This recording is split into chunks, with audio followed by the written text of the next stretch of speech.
وعندي ملايين الشباب بيروح يتجوز يقولوا له عايزين اوضتين وثلاثه. طب يجرى ايه لو باوضه واحده؟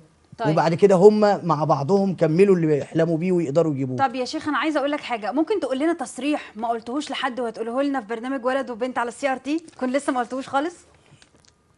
عقد الزواج الموجود الآن هو عقود زنا مقننة، ليس لها علاقة بالزواج الإسلامي.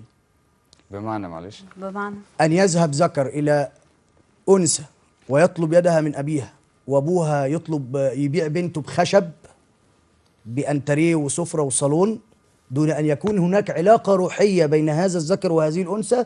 هذه علاقة دعارة مقننة، أشبه بالقواد الذي يذهب إليه الشاب ويستأجر منه فتاة لممارسة الجنس. ده بيطلب فلوس وده بيطلب فلوس. طب يا شيخ بقى اقول ان التصريح دوت بس البرنامج ولد وبنت على السي ار تي. نعم، هو أنا اختصتكم بيه.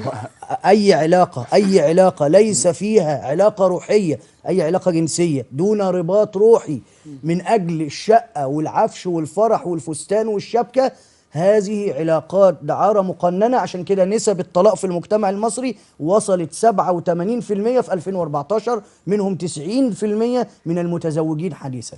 نشكرك فضيلة الشيخ، وكنت منورنا النهارده طبعا.